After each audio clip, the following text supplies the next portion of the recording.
The African Women's Leadership Institute started way back in 1997 with the aim of raising a bar of women leaders, African women leaders, to be able to speak for themselves, to be able to take up decisions that addressed their own concerns.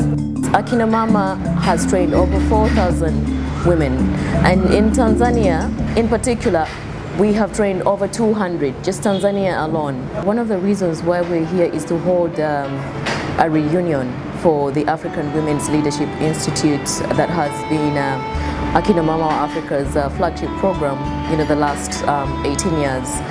We need to know what achievements, like I said, we need to know what achievements have they done. What are the challenges that they're facing. I attended AUL in 2008. I was so ambitious to learn about the leadership skills. How do you set to become a leader, a good leader, an influencer, and especially how do you grow up to become someone that people can see you and follow you as you lead them to achieving their goals and objectives. Before I attended all the training, I've never attended any leadership training previously. I didn't have a skill on envisioning my future. So I think that is one of the big change which happened just immediately after the hourly training. I was able to put myself together and be more focused, having a personal goal in terms of where I want to be. And immediately I've seen that changing from one position to the other, where now I can coordinate the whole work around women's rights within my organization at the country level.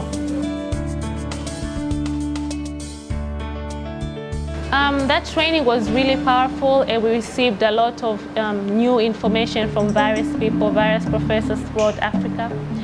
And it helped me learn more about land rights and what we as a Tanzanian, what I can do to help others and deliver the same message. So through AULI, together with 3 other women activists, we were able to start up an organization that deals with women economic development, and we received a grant on land rights to help on land rights in coastal women. And we managed to do that activity and provided education on land rights and ownership to women in coastal Tanzania. I didn't know women's rights.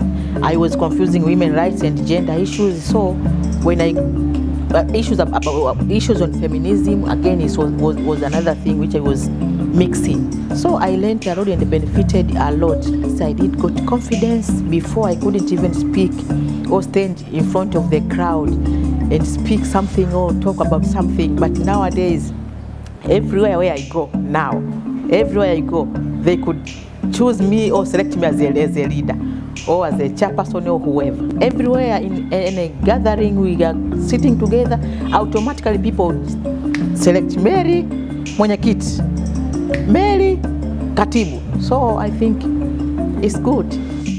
The AUL training enabled me to learn different issues. One of them was to be a leader, you need to have confidence. People, even you lead, they have confidence in you.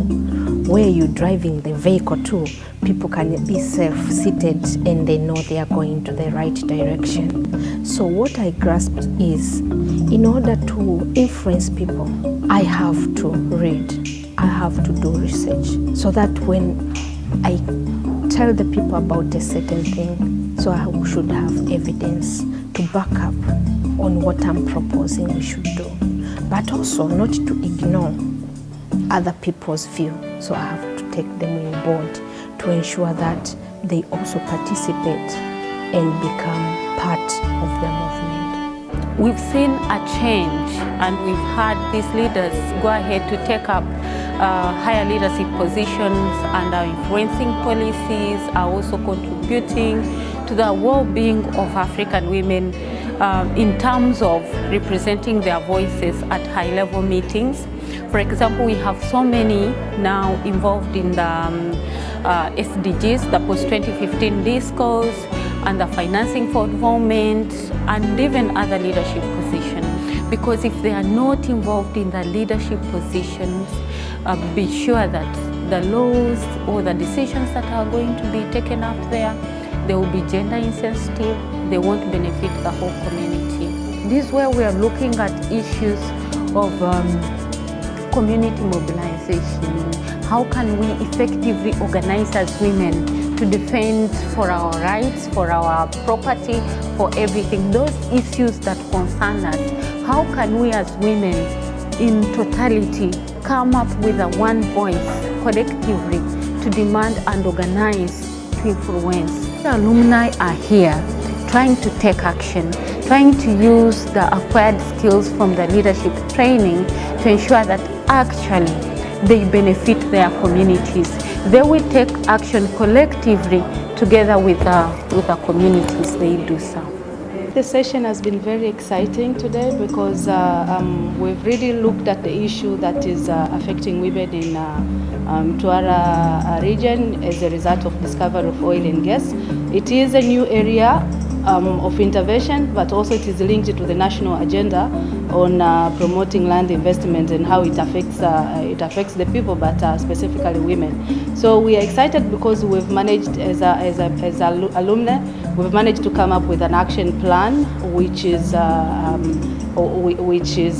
very tangible in terms of what we can be able to implement.